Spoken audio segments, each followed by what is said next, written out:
Welcome back, all my 40K fanatics out there. I'm DJ here with Tim's Nation, and today I want to talk about the Mechanicus, Ad Mechanicus, one of the lowest army in the meta right now, as far as the meta watch, and a very, very strong challenge that has been issued to me to make Ad Mech competitive, to have them run. And this is a video that is my personal recap from the last game, continuing into the Codex, and what I got right now that I'm working on. And this isn't my army preview yet. This is just a brief run through of some of where I'm going in the direction. And yeah, let's get into it. So first and foremost, thank you all for all the support. And please help the channel to grow. Subscribe, turn on the bell to get notified on all the content we bring here. And definitely leave comments down below. It's been an awesome, friendly environment, and love all the feedback on all the different lists that Lane and myself and others bring to the channel. So, Adeptus Mechanicus, one of the lowest armies in the meta right now. Why is it there? I have a feeling that one of the biggest reasons that Mechanicus is so low is not necessarily because of how the army plays or its army rules, and it's more the pay grid on this army. When you look at armies like Custodes, Custodes is probably, if not the cheapest army to get into with Warhammer. Now, there are a lot of Forge World units that are very strong and very competitive when it comes to Custodes. But at a scale of 1 to 10, at like a 7.5, 8 level reliably, you can get the stuff while staying away from Forge World. And now, I know that Forge World's kind of defunct. They are advanced model kits now, but those are still the ones that have the bigger price tag on them because of how they're created, how they're made. Now, when we look at Mechanicus, we are at a point where we are almost point per US dollar basis, 1-to-1. Where I can't throw all the conversion rates out there, but right now the army I'm playing is probably, if you were to buy it retail, my number might be a little bit off, we're looking at about $1,600 to play this army as it sits right now. And that doesn't even include any of the other stuff that you would go along the way, that you'd like, oh, this doesn't work, that doesn't work. On top of the fact of building the whole thing, painting the whole thing, and getting the whole thing tournament ready at a higher level. This is a lot. Now, some may say, well, yeah, isn't that the case for like Tyranids and Orcs? It is, but Tyranids and Orcs do have a lot of things that they can sink points into otherwise. Yes, you might still run 30-man bricks of boys, but you have like one 30-man brick, and then you have your bikes, and then your trucks, and you have some stuff where it starts to lower the workload. And Orcs are a very, very, very well-represented faction amongst most people in the community, that even if you like, hey, buddy, I'm playing Orcs this weekend, can I borrow 30 painted ready greenskins? And you could borrow some from someone and be able to play Orcs out that way. And I still feel like some of the model counts might be lower than what I'm running right now. Tyranids got big bugs. Yeah, you have the Gaunts. Yeah, you have some of the Horde swarming thing. I mean, are we really seeing those right now outside of maybe like a couple squads here and there? I don't feel like that swarm build really exists too much right now. So playing into Tyranids, you can get by with a heavy amount of points being one monstrous creature of limited size. I mean, a Tyrannifex is still, I think Tyrannifex comes in under 200, but still, that's a significant amount of points compared to Sicarian infiltrators that are 65 points a piece for a $65 box set. For 5-man, 65-man. So 65 points for a 5-man. And then Taraxi at like 65 points for, again, a $65 box set. And then Rangers are like I think it's $60 US dollars. Everything I'm saying is in US dollars. It's like $60 here for a squad of Rangers. And I'm running 5, but 7, what would be 7 of those boxes. So this army, like to play it, has such a high pay gap. And then when you look at the codex, there is no super strong, devastating unit right off the rip. The Castillan robots look good. They look decent. You can run the cybernetic cohort. But the cybernetic cohort is going to have limitations because of how much those robots cost in points, not money. And it's gonna have some limitations with how far you're able to go with it at the current game state, you know. And if you run the cybernetic cohort with maybe less of them and other vehicles, you're still running into a meta that right now is very vehicle heavy. So a lot of anti-vehicle exists. And if you can't get around that, which I don't feel like most of the cybernetic cohort can, I feel like the robots can get around a lot of the heavy anti-tank. The problem is the robots are not going to be able to carry you all the way to the end of the game to score the points to win. And when you put in those other elements to it, that's where the scale is going to teeter a bit. I think it's possible. I do think it's possible. I think it just is going to take a little bit of finesse and work and practice with it to be able to have that working and functional. But there is a lot of hope I see behind the cybernetic cohort. There's a lot of really cool interactions and effects and stuff that we are attaching characters to units that we're seeing with stratagems. A lot of it is very much so like their lists of stratagems are very nice, very simple, and a command point of abilities that we want from other armies. And really, realistically, it is like an ability overload with the cybernetic cohort. For me, it is the Hunter's Veil or Hunter's cohort, or that Skitarii-based detachment. I love it. I'm going to work on the cybernetic cohort another day. But with us talking about competitive, just going in that competitive direction, the Hunter's cohort, I'm probably saying it wrong, is the way I think I want to go. For starters, my whole army is stealth. The only things that aren't stealth would be the Doom Crawlers, the only thing right now that does not have stealth. And then basically you can read through it, but it's basically anything that has stealth already, because those are the Sidonian and the Sicarian units. They then get count as cover. So defensively, that's very strong. I guess now we need to start going over into what I learned from the last game after I played with Lane and where I am going forward with this. So when I played against Lane, a couple of things that I noticed in that game, and I felt this like right after when we started playing, he had pushed up turn 1 and I shot. Then he went and made his movement into turn 2. And right at that moment, I said, man, I wish I had my Dragoons. And the reason I wanted to have the Dragoons is I was like, I need something in front to slow down the all-out assault push because there were 6 carnivores coming at me. So I needed to have something to slow them down. If I had the Dragoons up there, not only are the Dragoons anti-walker and actually good into that matchup, but they would be able to, with the base size, be able to wall out those areas, fall back, let me shoot everything, and then charge back in. So I really felt like that was a weak point. And then there was a Scorpius tank. Now, I know some may say, well, because I did feel a little bit of weakness towards the anti-tank part. We're going to touch on that in a minute, too. I wanted to see how the Scorpius tanks would do. And I know some would say, well, then why don't you take the Fulgurite cannon? Because if you take the Fulgurite cannon, now you have more anti-armor firepower. And I thought about that too. The problem is, it's still, I don't feel like it's enough. I feel like the Fulgurite cannon, 3 shots, and it's D6 damage. And then you have the missiles, which are 3 shots for D6 damage. And you're hitting on 4s. Not a lot I can do. I mean, I can sit still for heavy, but then I'm not moving and getting aggressive.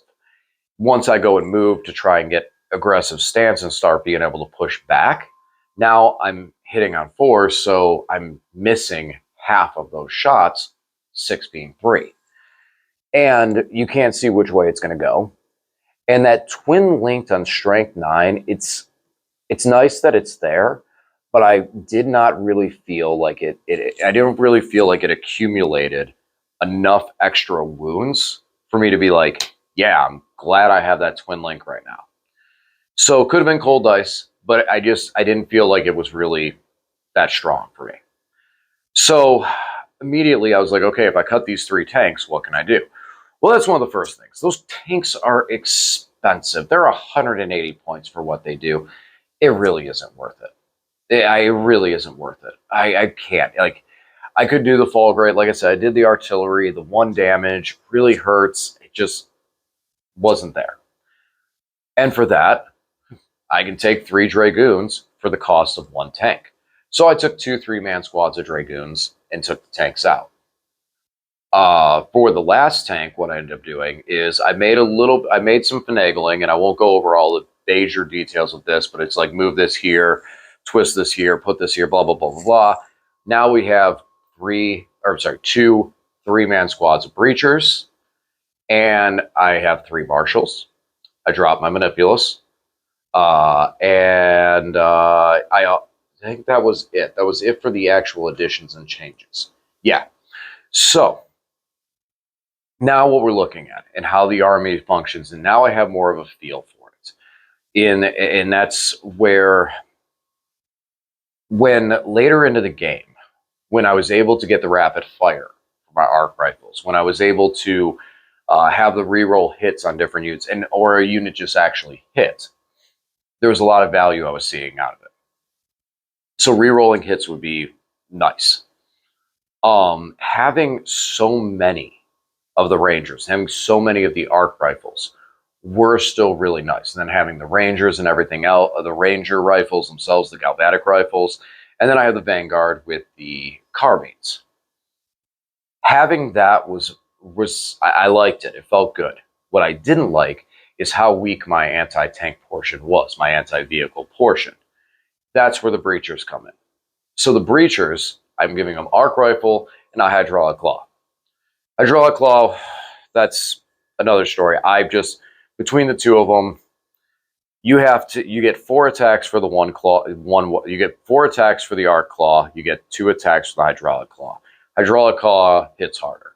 And if I'm going to be on full rerolls to hit, I like the one that's going to hit harder, because I would need 3 of the 4 attacks to hit home and wound on a strength 5 AP1 1 damage weapon to equal the damage from a strength 8 AP2 3 damage fist. I'll take the fist. Excuse me. So the arc rifle. I like the arc rifle on these guys, specifically because of the fact that it is an anti-vehicle weapon that is just flat 3 damage. So even if I'm not shooting it into a vehicle unit, I'm shooting it into something else like, Eradicators or some other 3 wound body, this weapon still has value. On top of it, again, they will be re-rolling hits. So how they re-roll hits? Their rule is, as long as there is a battle line unit within 6 inches of them, they get full re-rolls to hit. Otherwise, a re-roll once. I have 7 battle line units. It's what I'm doing. So these guys are just going to float around through these squads. They have infantry again, so they can move through walls, float around wherever they may need to be, pop up, and try and shoot some of these tanks back, and be able to clear some of this stuff. And then on top of it, we also have all the arc rifles for all of my infantry to also be able to do the same thing. So there is a lot more anti-tank fire that I'm bringing into it. Not really sacrificing the infantry portion of it, because I still have the Vanguard and stuff like that.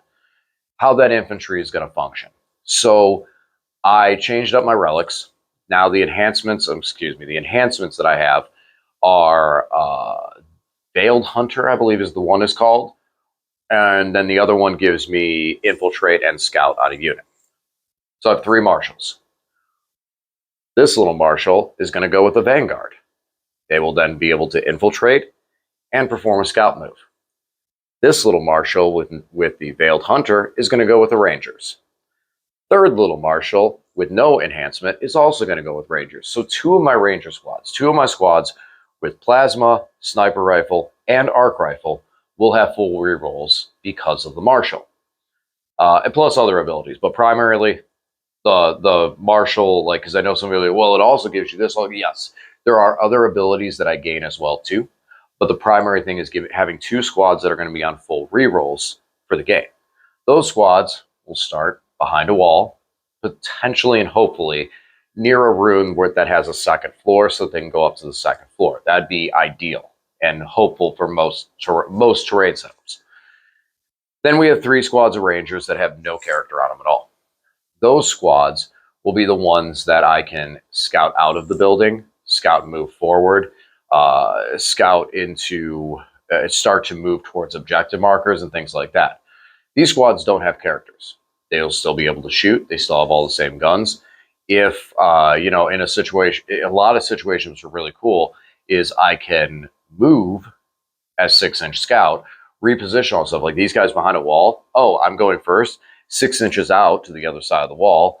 The other squad, 6 inches, bam, to the second floor of this rune.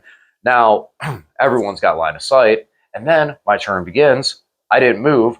Heavy Doctrine, +1 to hit. Now those guys who don't have the rerolls have 3s to hit, while the guys that do have rerolls also have 3s to hit.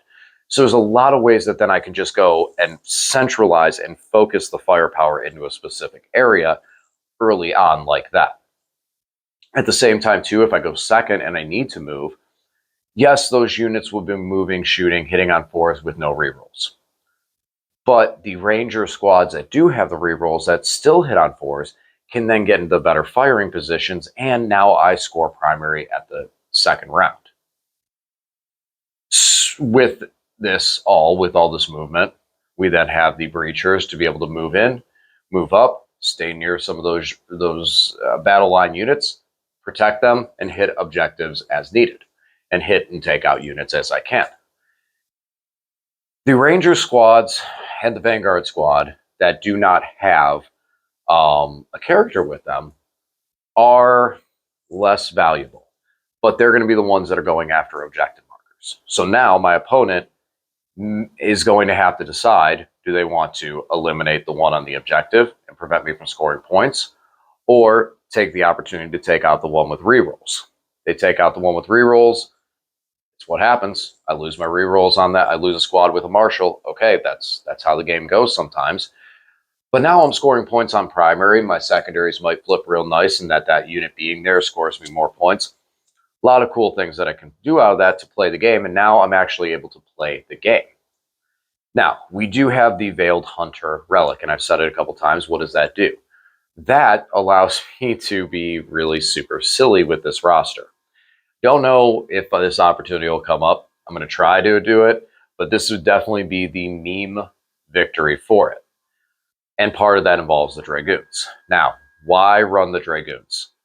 This is part of the reason. Dragoons have a very large surfboard base. Their impact has weakened. No real access to rerolls, less attack, and especially the fact that maximum squad size is 3. But these guys are quick. They have advance and charge, fall back and charge. They have stealth inherently, 3-up save, toughness 7, 7 wounds. This detachment lets me target a Sidonian unit and give it a 5-up feel no pain. That's what they are. They are Sidonian. So I could have these guys on a 5-up feel no pain that can just start running, literally advancing across the board. They are able to hold up, tie up, and create a wall. They're living terrain for me. That can fight back. But more or less, they can get into a position where they move between, per se, like these runes and line up there where my opponent is not able to pass through with a vehicle or something else or some type of unit, not able to pass through here and hit me and just hit this and have to chew through the Dragoons. Again, toughness 7, 7 wounds, feel no pain. I can make it very difficult. Then in my turn, fall back, shoot, charge back in. On the charge, we have Lance, so +1 to wound. Strength 7, so Toughness 6 and below, I'm going to be wounding on 2s. Toughness 7, I'll be wounding on 3s. I'm sorry, toughness 6 and below. I believe I said that. Toughness 8 and up to toughness 14, which I don't know of anything with toughness 14 off the top of my head that isn't a Titan, that isn't a literal Warhound Titan, not Titanic. They are going to be at least wounding it on 4s, so that's good. That's strong. 6s to hit, generate 2 additional hits. These guys can still wreck, and their vehicle, so for 1 command point, they can tank shock. Strength 7, again, that's 9 dice or 7 dice, and mortal wounds. So there is a lot of impact damage these guys can put out there. Inherently, they have a broad spectrum data tether, so any stratagems I use on this unit, on a 5-up, I gain a command point. Yes, this would be my 1 command point for the turn, but that's an inherently built ability with other units in this army too, that if I target them with a stratagem, I can just get the command points back. This army does have the ability for me to target 2 units, pick them up and up-down them into the next turn. Now, granted, they're coming in from strategic, so other than the Taurasi, most of my army is going to be coming out from a board edge. That's still ways to open up my army, and worked out really, really well late in the game in the matchup, where it seemed like, to me, Lane was just terrorizing and ripping my army to shreds. Suddenly, I was able to really dig in and stop his momentum and start doing work. Too little, too late. But now I know better. So, with this list, one of the plays that I can do, which this is a super silly one, I lead with 2 squads of infiltrators and a squad of Vanguard that I deploy out with infiltrate. I go first. So I advance I scout the Vanguard forward. Now, the Veiled Hunter Relic. This allows me to select 3 units at this point in the game, so we know who's going first. 3 units, and redeploy them. So I can deploy my Dragoons in the backfield, deploy these units on the front.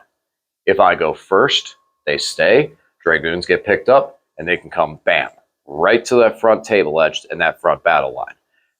If I go second, then these units out here that would possibly be risky of just getting absolutely slaughtered, like happened to me last game, I can pick up and bring back and redeploy and resituate for that defensive stance.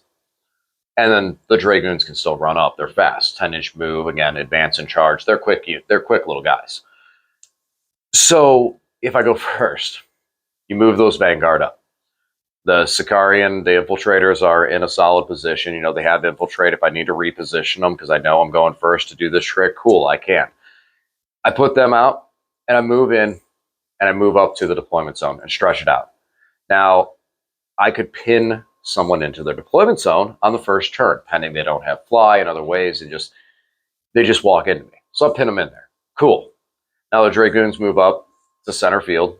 They're able to position, stay safe because my opponent's not able to get out of the deployment zone. So I lose 2 infiltrators and the Vanguard. Hands down, I'm getting hit by their whole army. They're gone. But now the Dragoons are at center field. Now the next turn, when I move, advance, maybe I don't even charge. Turn those guys sideways and pin my opponent in the deployment zone again. I'm now moving Rangers. I'm on points. I'm doing secondaries. I'm getting a 10 on secondaries, 2 turns in a row. Like, we're going in the 5 and 5 on the card draw, not drawing an 8 or a 3 like defend stronghold or capture enemy outpost, which could still possibly do with the Vanguard up the middle. But now, you got 2 turns of 10 on secondaries. I maybe just got a 10 or 15 on primaries because I held out the center. And if you're going to give me another turn of that, I'm looking at another 10 or 15 on primary. So I'm looking at 20 to 30 points on primary by turn 3, with 20 to 30 points in secondary by turn 3.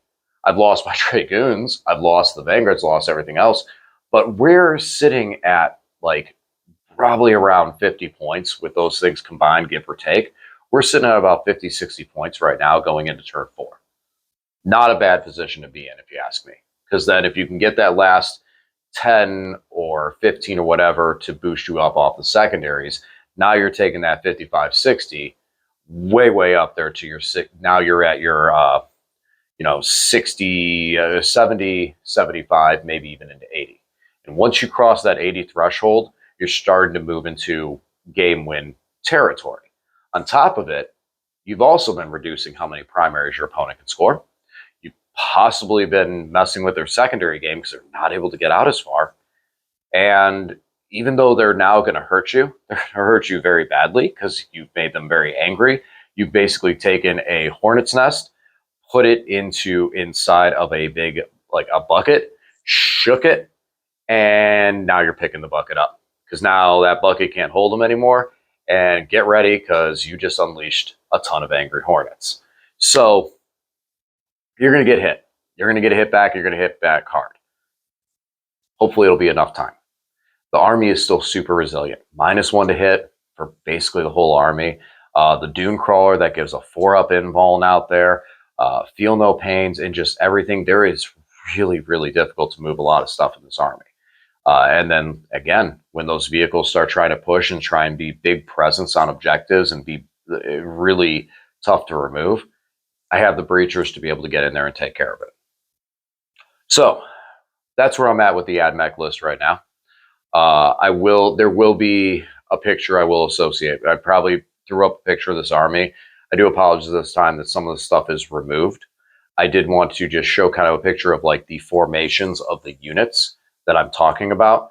A lot of the stuff that is currently removed right now is because I have it primed and I'm getting ready to paint it so I can get some color on it. So it's currently just waiting for the primer to dry so I can start painting it. So, all right, guys. Well, that's where I'm at right now with the Ad Mech. Look forward to some feedback and some comments, some combos that maybe I'm not quite looking at in that aspect. And yeah, let's see it happen. As always, guys, thanks for watching, and I'll talk to you again soon.